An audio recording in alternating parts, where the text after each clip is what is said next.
আমার ভাষা, বাংলা আমার প্রাণের ভাষা। যখন চারিদিকে বিভিন্ন ভাষার আধিপত্য, সেই সময় মেরুদণ্ড সোজা রেখে অপরাজেয় হয়ে দাঁড়িয়ে আছে বাংলা ভাষা। আমি আমার আমিকে চিরদিন এই কি করে ভুলি উপেন্দ্র কিশোর, সুকুমার রায়, সত্যজিৎ রায়ের বিশ্বজয় এবং অমর্ত্য সেনের বাঙালি হিসাবে তার আবহমান মেধা। এছাড়াও সৌরভ গাঙ্গুলি যখন লর্ডসে আত্মবিশ্বাসের সঙ্গে শূন্যে জার্সি ঘোরাতে থাকে, তখন বাঙালি হিসাবে আরো একবার অক্সিজেন পায়। আমি বাংলায় দেখি স্বপ্ন, আমি বাংলায় বাঁধি সুর। সকালবেলায় রবির আলো আমার দু চোখ স্পর্শ করার সঙ্গে সঙ্গেই কানে বেজে ওঠে রবীন্দ্রনাথ।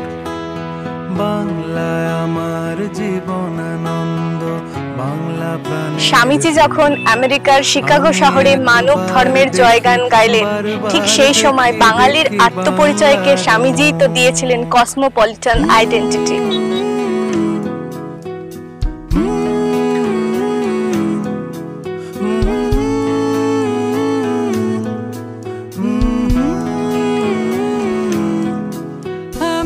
যে কোনো প্রতিবাদে প্রতিনিয়ত আমাদের মনে বিদ্রোহী চেতনা জাগিয়ে তোলে কাজী নজরুল ইসলাম।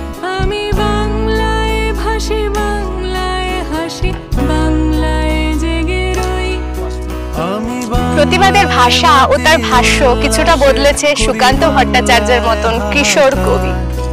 আমি সব দেখে শুনে খেপে গিয়ে করি বাংলায় চিৎকার।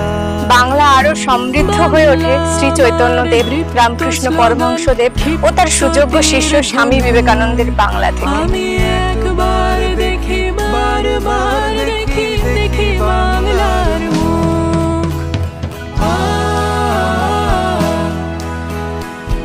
বাংলা আমার মাটির কাছের ভাষা, বাংলা কৃষির ভাষা।